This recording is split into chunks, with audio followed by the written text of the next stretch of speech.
22 जनवरी 2024 को अयोध्या में लगभग 500 वर्षों के बाद श्री राम मंदिर की स्थापना होने जा रही है। हम सभी भारतवासियों के लिए ये गर्व और भावुक क्षण। परंतु क्या आपको पता है कि अयोध्या शहर का इतिहास क्या है? कब ये शहर बसा? किस किस ने अयोध्या पर शासन किया? इतिहास में अयोध्या का क्या महत्व है और ये अपने आधुनिक स्वरूप में कब और कैसे पहुंचा? सबसे पहले अयोध्या में राम मंदिर का निर्माण किसने किया? किसने इसे तोड़ा? पिछले 500 वर्षों में राम मंदिर बनाने के लिए क्या-क्या संघर्ष हुए? किस-किस ने इस संघर्ष का नेतृत्व किया? किस-किस ने इस संघर्ष में प्रतिभाग किया? इन्हीं सब प्रश्नों के उत्तर हम अपने राम मंदिर के इस सीरीज में देंगे। यदि आप अयोध्या और अयोध्या के राम मंदिर के संपूर्ण इतिहास को जानना चाहते हैं, तो ये सीरीज आपके लिए ही है। मित्रों, स्वागत है आप सभी का नॉलिफाइड पर। पहले चैनल को सब्सक्राइब कर लीजिए और फिर प्रभु श्री राम का नाम लेकर चलिए शुरू करते हैं।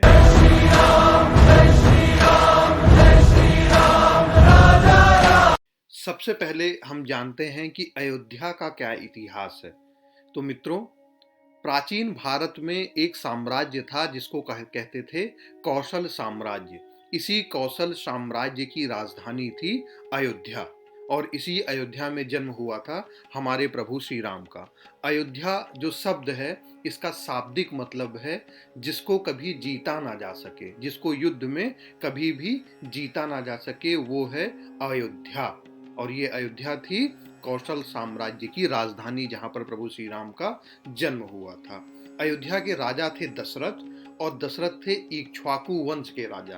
और ये जो इक्ष्वाकु थे, ये सूर्य पुत्र थे। तो इक्ष्वाकु वंश ये एक सूर्य वंश था। इक्ष्वाकु वंश के जो प्रसिद्ध राजा थे वो कौन कौन से थे? इक्ष्वाकु थे, पृथु थे, मानधाता थे, हरिश्चंद्र थे, सत्यवादी राजा हरिश्चंद्र के नाम से आप जिनको जानते हैं, सागर थे, भगीरथ थे जो कि धरती पर माँ गंगा को लेकर आए, रघु थे, दिलीप थे, दशरथ थे और लास्ट में सबसे तेजस्वी राजा थे हमारे प्रभु श्री राम। प्राचीन काल में ये कौशल साम्राज्य और यहाँ की राजधानी अयोध्या अपने धन, वैभव, गौरवशाली इतिहास और सुशासन के लिए प्रसिद्ध थे। उसके बाद हम चलते हैं 5वीं से 6वीं शताब्दी के बीच में। 5वीं से 6वीं शताब्दी के बीच में अयोध्या बौद्ध धर्म का भी एक मुख्य केंद्र रहा। इस समय तक श्रावस्ती कौशल साम्राज्य का एक प्रमुख शहर बन चुका था। जो बौद्ध धर्म के स्कॉलर्स हैं, जो बौद्ध धर्म को जानने वाले हैं, वो ये मानते हैं कि गौतम बुद्ध अपने जीवन काल में कुछ समय तक एक शहर था साकेत, वहां पर रुके थे। तो जो बौद्ध धर्म के जानने वाले हैं वो ये मानते हैं ये जो साकेत शहर गौतम बुद्ध के जीवन में आया था, ये साकेत शहर हमारा अयोध्या ही था। यानी अयोध्या को ही साकेत या साकेत धाम या साकेत के नाम से जाना जाता है। 5वीं से 6वीं शताब्दी के बीच में ही एक चाइनीज बुद्धिस्ट मॉन्क भारत आए थे जिनका नाम था फाक्सियान। ये जो फाक्सियान थे ये अयोध्या भी घूमे थे और इन्होंने अपने लेखों के द्वारा ये बताया है कि उस समय अयोध्या में सैकड़ों बुद्धिस्ट मॉनेस्ट्रीज थी और अयोध्या बौद्ध धर्म का एक प्रमुख केंद्र बन चुका था 5वीं से 6वीं शताब्दी के बीच में। इसके बाद जो भारत के एक महान सम्राट हुए हैं अशोका, जो कि 3री शताब्दी बीसी में भारत पर जिन्होंने राज्य किया था, इन्होंने अयोध्या में एक स्तूप का भी निर्माण करवाया था। गुप्ता साम्राज्य के प्रसिद्ध राजा चंद्रगुप्त द्वितीय के समय पर भी गुप्ता साम्राज्य की जो राजधानी थी वो अयोध्या ही थी। इसी समय पर संस्कृत के महान कवि महाकवि कालिदास भी हुए थे। कालिदास जी की एक महान कृति है रघुवंशम। रघुवंशम में आपको कौशल साम्राज्य और अयोध्या दोनों का ही वर्णन मिल जाएगा। उसके बाद 11वीं से 12वीं शताब्दी के बीच में अयोध्या के आसपास के साम्राज्य को कन्नौज कहा जाने लग गया। कन्नौज साम्राज्य यहाँ पर स्थापित हो गया। फिर 16वीं शताब्दी के आसपास ये जो अयोध्या प्रदेश है, इसको अवध प्रदेश कहा जाने लग गया। अयोध्या को अवध प्रदेश कहा जाने लग गया और ये अवध दिल्ली सल्तनत का जो जौनपुर साम्राज्य था, जौनपुर घराना था, जौनपुर में ये शामिल हो गया था। 18वीं शताब्दी में अवध प्रदेश ने खुद को मुगल साम्राज्य से आज़ाद करवा लिया। उसके बाद 1764 में अवध प्रदेश ब्रिटिश ईस्ट इंडिया कंपनी का एक सबॉर्डिनेट बन गया। 1856 में ब्रिटिश ईस्ट इंडिया कंपनी ने अवध प्रदेश के ऊपर अपना संपूर्ण कब्जा कर लिया। अवध का एनेक्सेशन हो गया ब्रिटिश साम्राज्य में। और ऐसा माना जाता है कि जो 1857 की हमारी पहली आज़ादी की लड़ाई हुई, उसमें ये जो ब्रिटिश ने एनेक्सेशन किया था अवध का अवैधानिक तरीके से, उसने एक महत्वपूर्ण भूमिका निभाई थी लोगों के मन में ब्रिटिश साम्राज्य के प्रति घृणा और क्रोध पैदा करने में। तो 1857 की प्रथम क्रांति में annexation of Awadh Pradesh was also a important event, ये भी हमको ध्यान में रखना है। फिर 1877 में अवध प्रदेश ने आगरा प्रेसिडेंसी को ज्वाइन किया और ये जो आगरा प्रेसिडेंसी थी, ये नॉर्थ वेस्टर्न प्रोविंसेज का एक हिस्सा थी, जो कि बाद में यूनाइटेड प्रोविंसेज ऑफ आगरा और अवध बना। और यही United provinces of Agra and Awadh बाद में उत्तर प्रदेश राज्य बना, जो कि अभी भी है। मानचित्र में आप ये उत्तर प्रदेश राज्य को देख सकते हैं। तो मित्रों, ये एक इतिहास था अयोध्या शहर का कि किस तरीके से अयोध्या शहर बसा, किस किसने अयोध्या शहर के ऊपर समय के साथ साथ राज्य किया, शासन किया, किन समय पर अयोध्या शहर किन चीज़ों के लिए प्रसिद्ध था। लेकिन अयोध्या शहर की जो सबसे प्रसिद्ध चीज़ थी वो थे हमारे रामलला और रामलला का मंदिर। तो आइए देखते हैं कि जो रामलला का मंदिर है उसका क्या इतिहास है, वो कैसे बना, उसको किस तरीके से लोगों ने बनाया, बिगाड़ा। तो एक बार राम मंदिर का भी हम टाइमलाइन देख लेते हैं। तो लार्जली अगर बात किया जाए तो राम मंदिर के इतिहास को हम सबसे पहले देखते हैं 1528 के परिप्रेक्ष्य में, क्योंकि ऐसा माना जाता है कि 1528 में ही बाबर ने राम मंदिर की जगह पर बाबरी मस्जिद का निर्माण करवाया था। तो हमारी ये पूरी टाइमलाइन चलेगी 1528 से लेकर के अब तक, यानी 2024 तक, जब मंदिर का निर्माण हो रहा है और भगवान श्री रामलला फिर से मंदिर में उनका प्रतिस्थापन हो रहा है। ठीक है, तो शुरुआत करते हैं 1528 से ही। तो दोस्तों, पानीपत की लड़ाई में भारत के बहुत सारे मंदिरों को तोड़ा गया, बहुत मंदिरों को बहुत भारी नुकसान किया गया। लेकिन ऐसा माना जाता है, इतिहासविदों का ऐसा मानना है कि पानीपत की लड़ाई के बावजूद भी जो अयोध्या का राम मंदिर था वो बिल्कुल सुरक्षित था और स्थिर था। पानीपत की लड़ाई के बाद भी अयोध्या में राम मंदिर को बिल्कुल भी नुकसान नहीं पहुंचाया गया था। और ये बात है 14वीं शताब्दी की। यहाँ पर मैं आपको एक चीज़ और बता देना चाहता हूँ कि 14वीं शताब्दी तक जो अयोध्या में श्री राम का मंदिर था, उस श्री राम मंदिर का निर्माण करवाया था गुप्त साम्राज्य के राजा चंद्रगुप्त द्वितीय ने। चंद्रगुप्त द्वितीय के साम्राज्य की राजधानी भी अयोध्या ही थी। और उस समय जो चंद्रगुप्त द्वितीय ने अयोध्या में श्री राम मंदिर का निर्माण करवाया था, उसमें 84 गुंबद थे और वो एक भव्य मंदिर था, जो 14वीं शताब्दी तक बिल्कुल सेफ एंड साउंड था, बिल्कुल सुरक्षित था। उसके बाद आते हैं बाबर के ऊपर। तो 1527 से 28 के बीच में बाबर ने बिहार के ऊपर अपने आक्रमण चालू किए। बाबर की ये सेना बिहार से पहुंची उत्तर प्रदेश में, और उत्तर प्रदेश में 1528 में भगवान श्री राम लला के मंदिर को तोड़कर वहां पर बाबर ने बनाया बाबरी मस्जिद। और इस घटना को बाबरनामा में भी पढ़ा जा सकता है। बाबरनामा बाबर की एक ऑटोबायोग्राफी है। तो 1528 में बाबरी मस्जिद का निर्माण किया गया था। ठीक है, ये जो बाबर का सेनापति था, जिसने पहले बिहार में कैंपेन किया, फिर उत्तर प्रदेश में आया, और बाबर के आदेश के बाद उत्तर प्रदेश में इसने भगवान श्री राम के मंदिर को तोड़कर वहां पर बाबरी मस्जिद का निर्माण करवाया। ये था बाबर का सेनापति मीर बाकी, इसी ने ही बाबरी मस्जिद का निर्माण करवाया था। ये जो डिस्प्यूटेड साइट अभी तक चल रही थी, यानी कि वो स्थान जहां पर भगवान श्री राम का जन्म हुआ था। हिंदुओं ने उस समय पर यह कहा कि यहीं यहाँ पर मस्जिद को नहीं बनाया जाना चाहिए, प्रभु श्री राम के मंदिर को नहीं तोड़ना चाहिए, क्योंकि ये हमारा एक पवित्र स्थल है। लेकिन मुगलों ने उस बात को एकदम दरकिनार करते हुए वहां पर बाबरी मस्जिद का निर्माण किया।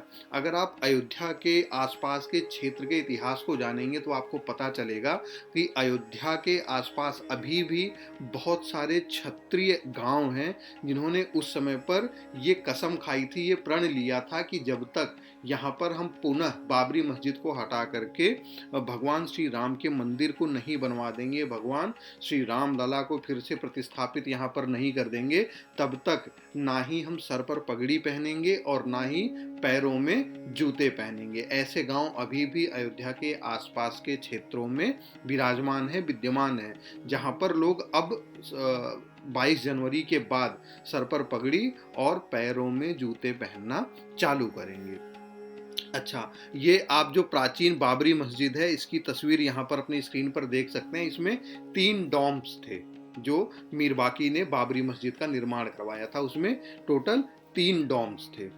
उसके बाद आता है 1853। अच्छा, 1528 से लेकर के 1853 के बीच में हिंदू मुस्लिम्स के बीच में वहाँ पर संघर्ष थोड़ा थोड़ा होता रहा। मुस्लिम कहते रहे कि ये अब हमारी मस्जिद है तो यहाँ पर इबादत का अधिकार हमारा है, हिंदू कहते रहे कि ये हमारे प्रभु श्री राम का जन्म स्थल है तो यहाँ पर पूजा हम करेंगे। लेकिन दोनों ही कम्युनिटी आपस में वहाँ पर थोड़ी थोड़ी भिड़ती रही और अपनी इबादत और अपनी पूजा करती रही। फिर वहाँ पर समय आता है 1853, और 1853 में वहां सबसे पहली बार बड़े दंगे हुए। तो 1853 में पहली बार हिंदू और मुस्लिम कम्युनिटी के बीच में यहाँ पर सौहार्द बिगड़ा और हिंदुओं ने कहा कि यहाँ पर हमारा अधिकार है, हमको पूजा करने का अधिकार है क्योंकि ये हमारे भगवान का जन्म स्थल है। मुस्लिमों ने कहा कि ये हमारा मस्जिद है तो यहाँ पर जो इबादत है वो हम ही करेंगे। और ये टेंशन बढ़ा और यहाँ पर सबसे पहली बार एक बड़ा दंगा हुआ।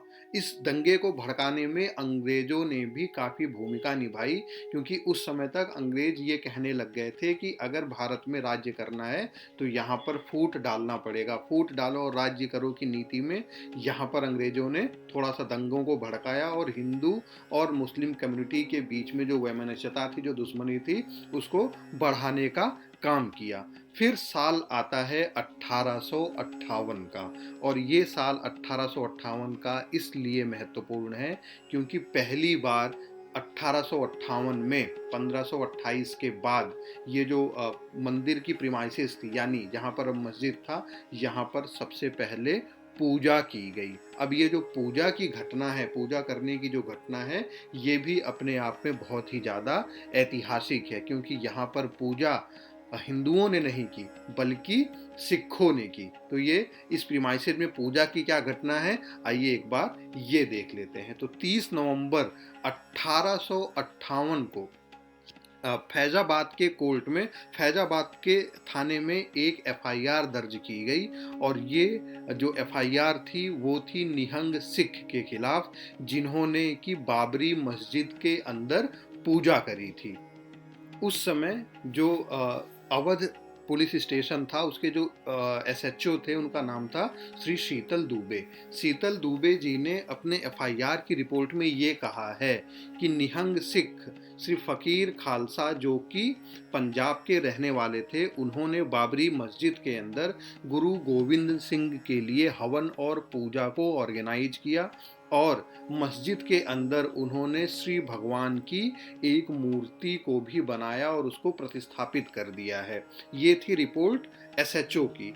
एसएचओ की इस रिपोर्ट के बाद जो ब्रिटिश एम्पायर था, उन्होंने क्या किया कि एक 7 फीट ऊंची लंबी दीवार खड़ी कर दी मुस्लिम पक्ष और हिंदू पक्ष की पूजा की जगहों को अलग करने के लिए, ताकि दंगे फिर से ना भड़कें। तो 7 फुट दीवार ऊंची खड़ी कर दी गई, मुस्लिमों और हिंदुओं के पूजा स्थल को अलग कर दिया गया। कहाँ पर? बाबरी मस्जिद के अंदर। उसके बाद 1859 में ब्रिटिश गवर्नमेंट ने जो डिस्प्यूटेड साइट थी जहां पर लड़ाई चल रही थी उसके चारों तरफ बाउंड्री बनवा दी। ठीक है, तो 1859 में क्या हुआ कि ब्रिटिश साम्राज्य ने डिस्प्यूटेड साइट के चारों तरफ बाउंड्री बनवा दी और ये कहा कि जो मुस्लिम्स हैं वो इस बाउंड्री के अंदर अपनी इबादत करेंगे और जो हिंदूज हैं वो इस बाउंड्री के बाहर अपनी पूजा करेंगे। तो इस तरीके से इसको और ज़्यादा डिवाइड कर दिया गया जो डिस्प्यूटेड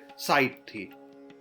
फिर 1885 में सबसे पहले केस किया गया मंदिर के लिए और ये केस किया गया ब्रिटिश गवर्नमेंट के अगेंस्ट और उनको ये बोला गया कि ये जो डिस्प्यूटेड साइट है ये हिंदूज को मिलनी चाहिए क्योंकि वो इनके हिंदूज के भगवान का जन्म स्थल है। तो सबसे पहले ये जो केस किया था ये केस किया था श्री रघुबर दास ने। ये जो रघुबर दास जी थे ये अपने आप को जो हिंदू उस समय वहां पर पूजा करते थे, तो जो हिंदुओं के पूजा का स्थल था वहां का अपने आप को महंत बताते थे रघुबर दास जी। वो जो चबूतरा था बाउंड्री वॉल के बाहर, क्योंकि जो हिंदूज थे वो बाउंड्री वॉल के बाहर पूजा कर सकते थे, मुस्लिम्स बाउंड्री वॉल के अंदर कर सकते थे। तो बाउंड्री वॉल के बाहर का जो चबूतरा था जहाँ पर भगवान श्री राम की पूजा होती थी वहाँ के महंत थे श्री रघुबर दास और इन्होंने केस फाइल किया फैजाबाद सिविल कोर्ट में against the secretary of state for India. जो state secretary of state for India थे उनके खिलाफ यहाँ पर केस फैजाबाद सिविल कोर्ट में फाइल किया। क्यों किया?